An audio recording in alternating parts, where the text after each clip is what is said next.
J'espère que vous allez bien, j'espère que vous vous portez bien. C'est une bombe qui vient d'être balancée hier par le quotidien français Le Parisien. Une bombe qui a circulé partout depuis 24 heures et l'affaire MLDZ risque de devenir dans les jours à venir un véritable scandale d'État.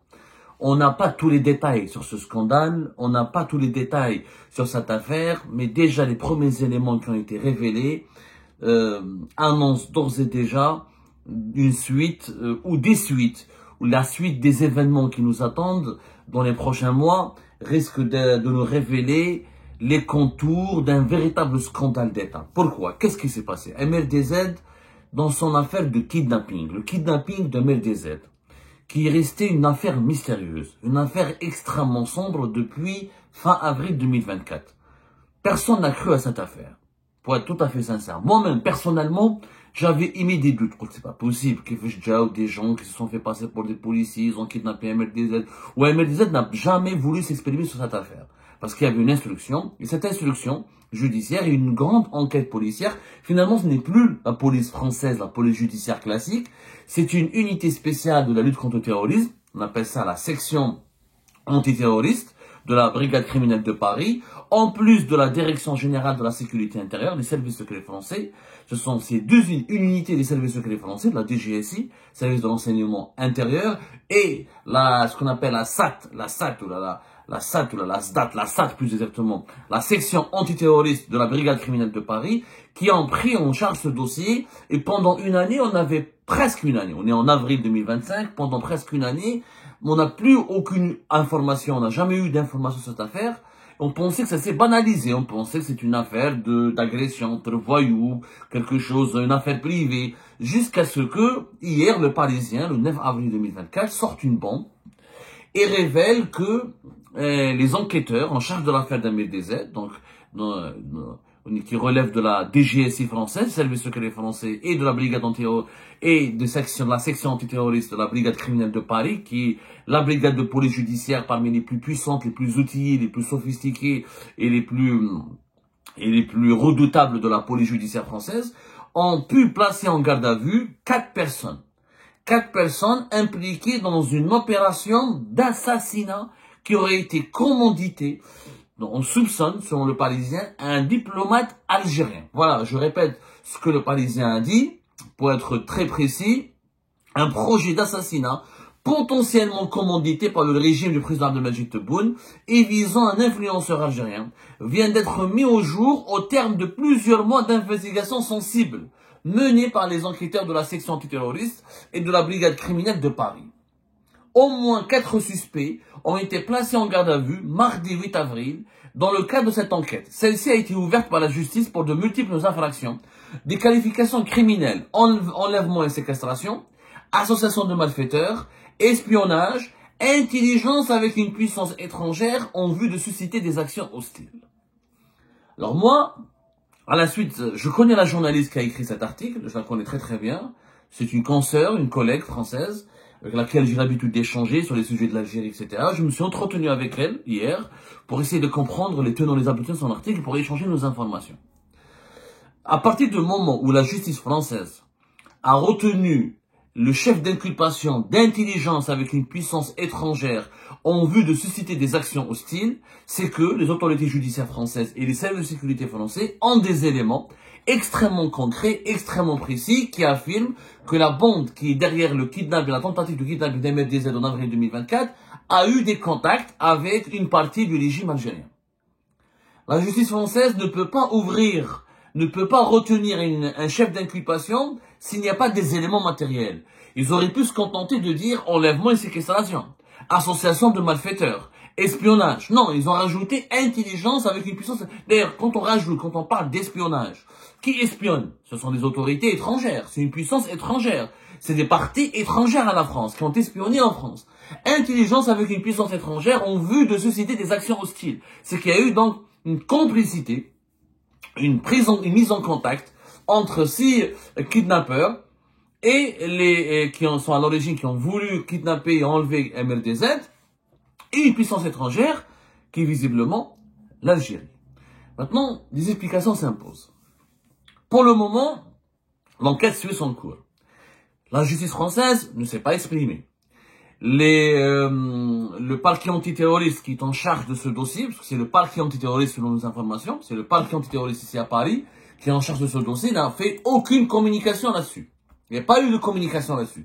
C'est-à-dire, il n'y a pas eu une communication officielle pour dire, voilà, nous soupçonnons que ce soit l'Algérie ou les autorités algériennes ou un responsable algérien ou un groupe précis lié aux autorités algériennes. Il n'y a eu aucune communication. Le parquet national antiterroriste qui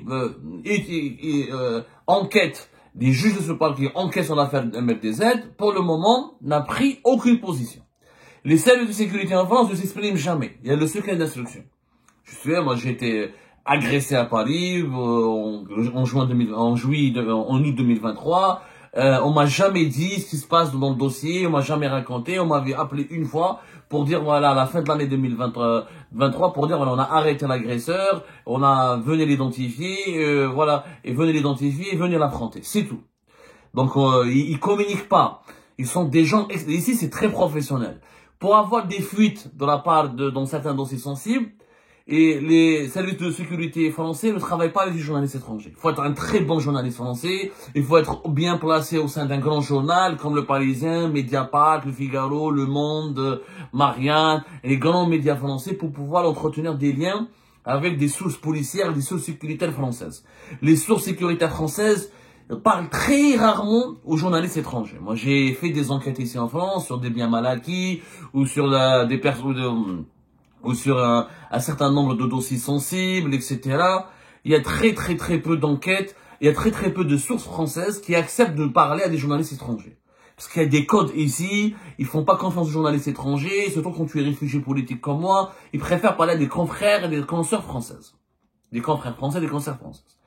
Donc, pour le moment, pour être très clair et très précis, il n'y a pas encore de preuves irréfutables que c'est l'Algérie ou les autorités algériennes ou des hauts responsables algériens qui sont derrière le kidnapping et le projet d'assassinat de MRDZ. Pour le moment, il y a des soupçons. Il y a la garde à vue de ces 4 personnes qui ont été arrêtées. Elle peut durer 3 à 4 jours parce que nous sommes dans des graves qualifications d'espionnage, d'intelligence avec puissance étrangère, etc. Et que ça relève d'une activité pratiquement similaire à une activité terroriste. Donc, les auditions de ces 4 personnes qui ont été arrêtées peuvent durer 85 heures. C'est qui ces 4 personnes? Ces 4 personnes, ce sont les 4 malfrats, les 4 mafieux qui ont kidnappé MRDZ le 29 avril 2024. Qu'est-ce qui s'est passé avec la carrière? Étant donné qu'MRDZ n'a jamais pu s'exprimer sur cette histoire, nous étions obligés de recouper à travers plusieurs sources et d'essayer de comprendre, de retracer, pour réécrire le récit de l'affaire depuis le début. Le 29 avril 2024, MRDZ rentre chez lui vers 11h30. Il rentrait chez lui dans une région située dans les environs de Créteil. Il est arrêté, il est intercepté par un véhicule de police. Officiellement, lui, il pensait que c'était un véhicule de police. Un véhicule de police, gyrophare, etc. 4 personnes sortent avec des civils avec le brassard de policier. Alors en France, régulièrement pas à Paris, est-ce qu'on n'a pas la brigade anticriminelle, la BAC, les BACE, comme on les appelle dans le vocabulaire médiatique et politique ici en France? Ce sont des policiers en civil, ils ont toujours un brassard orange, police. C'est des véhicules banalisés, c'est des véhicules de civils. C'est pas des véhicules officiels ou etc. Voilà la police. Que vient avec nous? Lui, il pensait naïvement que c'était la police, 11h30, etc. Ils l'ont pris dans un véhicule, ils ont pris sa voiture, ils l'ont mis dans une voiture, les menottés, etc. Comme quoi il était en état d'arrestation. Ils se dirigent, là, ils ont pris la route et ça a pris beaucoup de temps. Et normalement, quand on est arrêté par la police, on arrive un quart d'heure, 20 minutes, une demi-heure vers un poste de police. Lui, non. Malgré qu'il a été menotté, etc., et malmené, etc., il a vu MRDZ que il se dirigeait au sein d'une forêt. Il a quitté la région parisienne. Vous savez, ici à Paris, il y a Paris intramuros, ensuite il y a la région Île-de-France. Quand on sort de Paris, il y a beaucoup de forêts, beaucoup d'espaces verts. Les policiers ne sont pas, c'est pas comme les gendarmes, là. Ils peuvent pas, il n'y a pas un commissariat ou un poste de police situé au cœur d'une forêt. MRDZ a compris que c'était pas des policiers. Il a commencé à se débattre. Il leur a dit, vous n'êtes pas des policiers, vous m'avez piégé. Là, ils l'ont malmené encore plus. Ils l'ont emmené vers un endroit apparemment détenu par des personnes qui seraient d'origine de la communauté Tzigane ici en France. On les appelle les Gitans. C'est une communauté, les gens du voyage, tout simplement. C'était un ancien site appartenant à des ferrailleurs, une sorte de fourrière, ou une sorte d'entrepôt, etc., abandonné, dans lequel il y avait des activités de ferrailleurs, ou je sais pas quoi. Il a été gardé là-bas 27 heures. Pendant ces 27 heures, Ahmed a été drogué. Il a été drogué, il a été intoxiqué, là on lui a fait boire des choses, du coup il était somnolent, il disposait pas de toutes ses capacités mentales. Quand il a commencé à se réveiller au bout de 27 heures, il raconte, Ahmed DZ, il a raconté aux enquêteurs de services de sécurité en France qu'il s'était gardé, qu'il était toujours menotté, il était gardé dans une sorte de conteneur, voilà, comme les maisons préfabriquées, et qu'il était surveillé par une femme qui était masquée et voilée, Et cette femme a commencé à lui parler. Et lui, MLDZ commençait à l'interpeller. Qu'est-ce que je fais là? Pourquoi vous m'avez amené ici? Pourquoi vous m'avez kidnappé? Qu'est-ce que je vous ai fait? Est-ce que vous travaillez pour les services algériens? Est-ce que vous travaillez pour l'Algérie? Et la femme était surprise par les questions d'MLDZ. La femme lui dit, c'est quoi la relation avec l'Algérie? Elle lui a dit, est-ce que si tu rends la camionnette de drogue, le camion de drogue, si tu rends la camionnette ou le camion de drogue que tu as volé à Amsterdam, on va te libérer, on va te relâcher en toute liberté. Et là, MLDZ était choqué. Il leur a dit, de quel camion de drogue vous me parlez? Elle m'a dit, moi, je n'ai rien à voir avec la drogue. Je n'ai rien à voir, j'ai jamais été à Amsterdam, je connais pas ce camion de drogue, de quelle camionnette de drogue vous parlez? Et la dame qui le surveillait commençait à le bousculer. Arrête de nous mentir, si tu veux t'en sortir vivant, si tu veux avoir la vie sauve, etc., tu dois rendre la quantité de drogue que tu as volée. Et lui, il leur a dit, moi, j'ai rien volé, je ne suis pas dans le trafic de drogue. La preuve, prenez votre téléphone, tapez MLDZ, vous allez voir que je suis un youtubeur célèbre, que je suis réfugié politique en France, et que je suis très connu, un activiste politique. La femme, elle a appelé les collègues, les personnes qui ont été, les mêmes gangs qui ont kidnappé MLDZ, ils ont pris le téléphone, ils ont effectivement vérifié qu'ils ont vu sur internet. Bon, ils comprenaient pas l'arabe parce que lui, il parle uniquement en arabe, mais il y avait quelques articles en français sur MLDZ. Ils ont lu, ils ont bien compris que c'était un réfugié politique, un activiste, qui n'a rien à voir avec le trafic de drogue.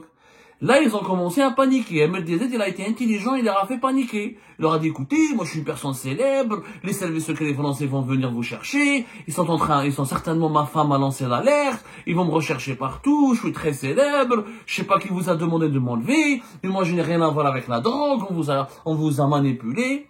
Et la tactique d'MLDZ a réussi. MLDZ, il a eu beaucoup de courage, il a eu beaucoup de lucidité. Il a réussi à les manipuler un petit peu. Au moins, ils ont pris peur. Ils ont dit, attendez, apparemment, d'après ce que MLDZ a raconté aux enquêteurs des services de sécurité français, c'est qu'au moins, ils connaissaient pas la personne qui l'a enlevé. On leur a pas dit qu'il s'agissait d'un activiste, etc. Donc, au moins, ils leur ont dit que c'était une affaire de trafic de drogue. Ici, en France, il y a des gangs en trafic de drogue. Des fois, il y a des règlements de compte. Quand un caïd, quand quelqu'un prend de la drogue, il paye pas son fournisseur, ou il veut pas le payer, quand il y a des divergences entre des fournisseurs, entre des gangsters, entre eux, il y a des règlements de compte. Ils s'enlèvent, ils se kidnappent, ils se tuent, ils s'entretuent. Mais, c'est rare où des gangsters touchent à des personnalités politiques. Les gangsters ici, ils s'en foutent de la politique. Ils cherchent le trafic de drogue, le trafic d'armes, il y a de l'argent. Mais DZ, c'est un activiste, réfugié, il y a le Nidam al-Jazairi, il parle de l'Algérie. Donc, ils ont commencé à se poser des questions, ils ont commencé à paniquer. Donc, d'après le récit de MLDZ au service de sécurité français, la dame, elle est revenue vers lui, elle lui a dit, écoute, c'est bon, on va te libérer, mais attention, ne dépose pas plainte, ne raconte pas ce qui t'est arrivé, tu vas avoir la vie sauve, nous, on nous a induit en erreur, je sais pas quoi. Mais MLDZ, pendant ce temps-là, même s'il était somnolent, il essayait de capter des discussions entre eux. Il a reconnu que quelqu'un parlait, il avait des accents maghrébins, d'autres, ils avaient des accents français, mais apparemment, c'était des personnes originaires de la communauté tzigane, la communauté des gens du voyage. Donc, il a compris, d'après les indications qu'il avait interprétées, il avait compris que les personnes, ce gang qu'il a kidnappé, n'avaient pas toute la vérité sur l'identité d'MLDZ, et n'avait pas compris la mission. C'était pas la mission qui leur a été attribuée, n'a plus rien à voir avec ce que eux pensaient au départ. Eux pensaient au départ, c'était un règlement de compte pour le trafic de drogue. Quand ils ont vu que c'était politique, ils n'ont pas voulu se mêler. ou peut-être, en tout cas, Ahmed Dezed raconte aussi au cours de l'enquête, à ses interlocuteurs des membres des services de sécurité, peut-être qu'il y avait un différend financier. Donc on ne sait pas où. Le second, quand ils ont vu que c'est une personnalité politique, ils ont demandé à la personne qui a ordonné ou qui a commandité le kidnapping d'Ahmed Dezed, ils lui ont demandé plus d'argent. Puisqu'il s'agit d'une personnalité politique, c'est pas un petit voyou, c'est pas un trafiquant de drogue. Peut-être qu'ils ont exigé plusieurs milliers d'euros et que cette personne n'a pas voulu les payer.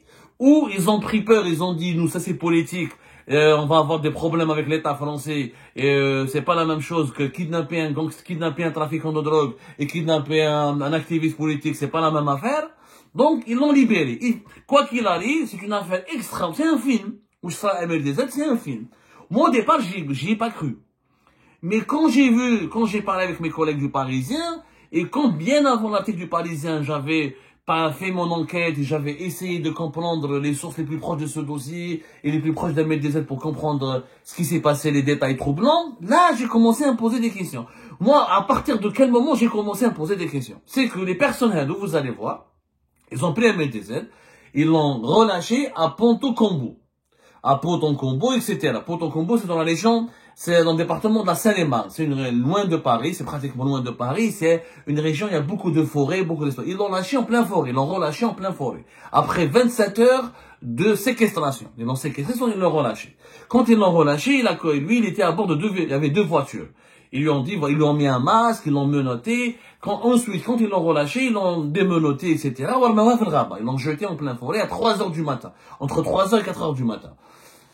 C'est que la police, les services de sécurité français, les enquêteurs de la DGSI française et les enquêteurs de l'unité de la cellule antiterroriste de la brigade criminelle de Paris, ils ont trouvé la voiture de Ahmed Dezed qui était totalement calcinée, ils l'ont brûlée.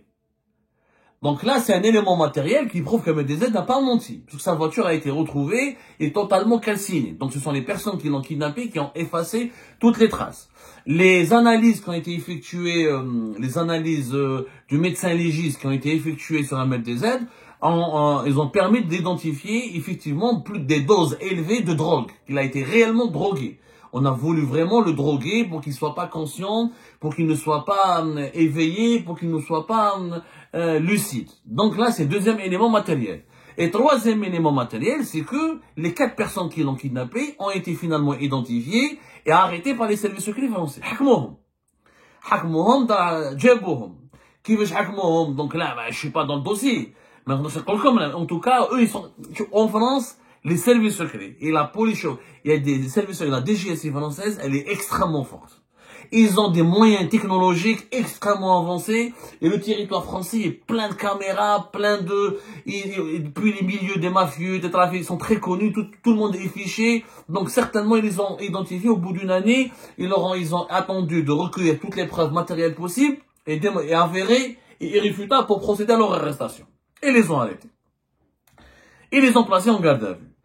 Le problème, c'est que le scandale, donc on aurait pu s'arrêter là, on aurait pu dire oui, c'est bien une affaire de mafia, quelqu'un, un privé, peut-être a payé pour se venger contre Ahmed Dezed, ou peut-être qu'Ahmed Dezed il a eu un différend, ou un conflit personnel avec un mafieux. Le problème, c'est que ces 4 personnes, les services secrets français auraient, je parle au conditionnel parce que j'ai pas vu les preuves, auraient, sinon la justice française n'aurait pas retenu le chef d'inculpation, encore une fois, d'espionnage et d'intelligence avec une puissance étrangère en vue de susciter des actions hostiles, aurait eu des contacts avec un fonctionnaire du consulat d'Algérie à Créteil.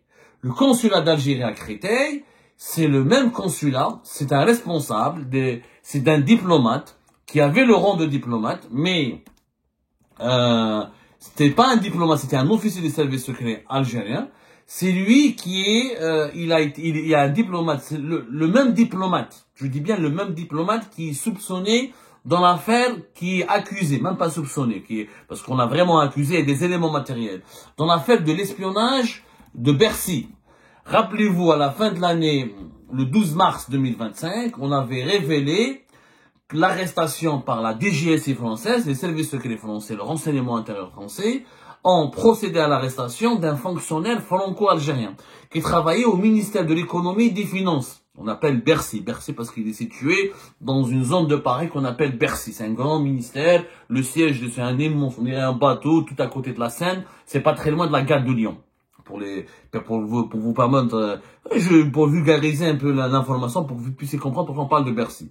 C'est le ministère de l'économie et des finances qui a été arrêté le 16 décembre 2024 par la Direction générale de la sécurité intérieure. Lui, il était en contact avec un officier des services secrets algériens qui avait une couverture diplomatique et qui travaillait au consulat d'Algérie à Créteil. Et c'est lui qui lui avait demandé de manipuler une femme âgée de 46 ans avec laquelle ce fonctionnaire franco-algérien avait une relation intime et qui travaillait dans l'Office français de l'immigration et de l'intégration. Cette femme, c'est elle qui a volé, elle a détourné, elle a accédé à une base de données interne de l'OFI pour donner des informations personnelles sur une trentaine de personnalités algériennes, dont des réfugiés politiques, dont M. Ahmed Dezed. Il faut savoir que l'OFI, je l'ai expliqué 1000 fois, l'OFI, l'Office français de l'immigration et de l'intégration, c'est l'organisme qui recense tous les ressortissants étrangers installés en France, les cartes de séjour demandées par ces ressortissants, leur situation administrative, leur adresse, la situation de leur dossier, ce qu'il y a dans leur dossier, est-ce qu'ils ont demandé l'asile, n'ont pas demandé l'asile, est-ce qu'ils ont fait un regroupement familial, est-ce qu'ils sont mariés, pas mariés, où est-ce qu'ils habitent, la composition de leur foyer. Toutes les informations les plus précises sur les étrangers sont entre les mains de l'OFI, parce qu'on doit tous passer par l'OFI avant de obtenir sa carte de séjour, son titre de séjour en France. Donc, cet officier des services secrets algériens, parce que la DGSI française l'a identifié, ils savent de qui il s'agit, ils ont son identité, il n'est plus en France. Même nous, on le connaît, c'est-à-dire on en a déjà parlé de lui, on nous a déjà parlé de lui. C'est un capitaine qui avait le rang de capitaine des services secrets algériens, la DDSE, la Direction de la documentation de la sécurité extérieure, et qui avait des méthodes un peu trop brutales, pour dire, et des méthodes un peu trop mafieuses, et qui a il avait lancé plusieurs opérations pour espionner, pour harceler, pour faire taire des opposants algériens sur le sol français. Sauf que on n'a jamais pu imaginer que cet officier aurait pu être cité ou pourrait avoir un lien avec une opération d'assassinat.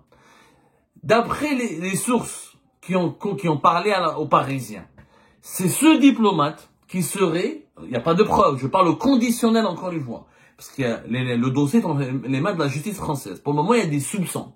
On soupçonne ce diplomate qui n'est plus en place au consulat d'Algérie à Créteil, qui a été rappelé par l'Algérie, il est rentré en Algérie. Selon nos informations, il fait même plus partie du renseignement extérieur algérien, il aurait été sanctionné, il aurait été mis à l'écart. En tout cas, il n'est plus sur le sol français depuis le début de l'année 2025, depuis la fin de l'année 2024, plus exactement, il n'est plus sur le sol français. Et il a utilisé sa couverture diplomatique, donc il avait l'immunité diplomatique, donc il était intouchable par rapport aux autorités françaises. Et il est parti, il a été rapatrié par les autorités algériennes. Lui, il n'est plus en France. Il y aurait, au conditionnel, les enquêteurs français sont en train de savoir, est-ce qu'il y a eu des liens avérés, il y a des soupçons, pour le moment il y a des soupçons, que des liens ont été tissés entre ce capitaine des services secrets algériens, cet officier qui travaillait au consulat d'Algérie à Créteil, avec ces malfaiteurs et ces mafieux et ces kidnappeurs. Et l'enquête n'a pas encore délivré de réponse. Pour le moment, on est dans le cadre du soupçon. Il n'y a pas eu d'affirmation. Si ces soupçons sont confirmés par l'instruction judiciaire en France et par l'enquête des services secrets français, on aurait un scandale d'État. Là, ça signifie quoi? Là, ça signifie qu'il y a eu une tentative d'assassinat, de kidnapping. Parce que l'objectif était quoi? Ou d'éliminer, apparemment, de toute façon, le récit d'Ahmed Dezed va s'exprimer un jour ou l'autre, à la fin de cette enquête, pour nous donner toute la vérité. De toute façon, il y aura un procès qui déterminera lui aussi, qui déterminera toutes les circonstances de cette affaire. C'est qu'ils n'ont pas kidnappé Ahmed Dezed pour le garder pour ses beaux yeux. Ou c'était pour l'éliminer, ou c'était pour le transférer vers un autre pays pour le faire de lui ou lui faire du mal, en tout cas. Mais là, les enquêteurs parlent d'un projet d'assassinat. C'est qu'on a voulu assassiner. C'est les enquêteurs, des sources proches de ce dossier ont révélé aux Parisiens des informations relatives à un projet d'assassinat. C'est que les 4 personnes qui sont en garde à vue ont commencé à parler. On nous a demandé de l'assassiner, mais nous on l'a pas assassiné. On a compris que c'était un activiste politique. Nous on se mêle pas de politique. On a levé le frein, on s'est retiré, on l'a relâché. Ces 4 personnes sont toujours en garde à vue. Ils vont parler. Elles vont parler.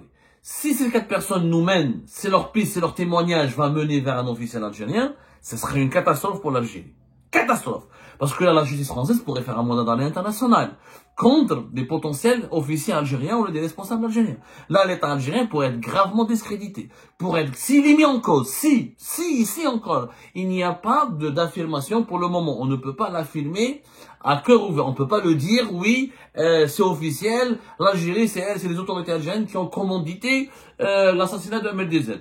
Et encore, est-ce que si c'est cet officier du consulat d'Algérie à Créteil, est-ce qu'il a agi seul? Est-ce qu'il a eu la bénédiction de sa hiérarchie? Est-ce que c'est un comportement qu'est-ce qu'il a fait cavalier seul? Est-ce qu'il est réellement impliqué dans cette affaire? Peut-être que c'est pas vrai. On ne sait pas pour le moment. Il y a beaucoup de zones d'ombre dans cette affaire. Il y a beaucoup de zones d'ombre. En tout cas, il y a de sérieux doutes et de sérieux soupçons à l'encontre de cet office, d'une partie liée au régime algérien. Moi, j'espère que c'est pas vrai. Bien sûr, parce que j'aimerais pas que mon pays se retrouve sali, déshonoré et mis en cause dans une affaire d'assassinat qui aura des conséquences graves. Parce que il y a des mandats d'arrêt internationaux, il y a une justice internationale, il y a le droit international. On n'assassine pas quelqu'un réfugié politique à l'étranger comme ça, de façon impunie. Donc j'espère que l'État algérien n'y est pour rien. J'espère, je l'espère. Parce que ce serait un scandale d'État inédit. Peut-être, après, on ne sait jamais. Peut-être que c'est un privé. Peut-être que c'est un privé qui a actionné cet officier ou peut-être que le gars du consulat d'Algérie à Créteil était en contact avec un groupe privé. Peut-être que le gars du consulat de Créteil a juste mis en contact ces mafieux avec un privé qui voulait se venger contre un MLDZ. C'est aussi une possibilité. C'est aussi parce qu'il y a en Algérie des lobbies privés qui, pour faire plaisir au régime algérien, qui pour faire les yeux doux au régime algérien, aux responsables du régime algérien, et pour obtenir des privilèges et des contreparties, sont prêts à aller exécuter des sales besognes et des activités criminelles contre les personnes qui dérangent le pouvoir algérien à l'étranger. Ça, je le sais. Parce que moi-même, j'ai été menacé par des lobbies privés. Donc, je sais ce que c'est. Mais, une telle opération, des personnes se sont fait passer pour des policiers, des gyrophares, qui enlèvement, séquestration pendant 27 heures. Ensuite, les personnes qui l'ont enlevé ne l'ont pas reconnu. Ils ont vérifié sur YouTube. Après, ils ont compris que c'est de la politique. Ensuite, il y a eu une mésentente entre le commanditaire de l'opération et les personnes qui ont enlevé MLDZ. Il y a quand même des éléments troublants. Si c'était un privé, il aurait peut-être mieux organisé ça. On a l'impression que le commanditaire n'a pas dit toute la vérité à ce gang qui a kidnappé MLDZ. C'est une affaire extrêmement grave. Ça peut aller vers un scandale d'État. Je tiens juste à dire que pour le moment, l'implication du régime algérien, elle est au conditionnel, qu'il n'y a pas de preuves irréfutables pour le moment, qu'il y a uniquement des soupçons, que le diplomate dont on parle, c'est le fameux même diplomate du consulat d'Algérie à Créteil, qui n'est plus en poste. Ce dernier, il est en Algérie. C'est celui qui est impliqué dans l'affaire de l'espionnage, mais orchestré par un fonctionnaire franco-algérien du ministère de l'économie et des finances.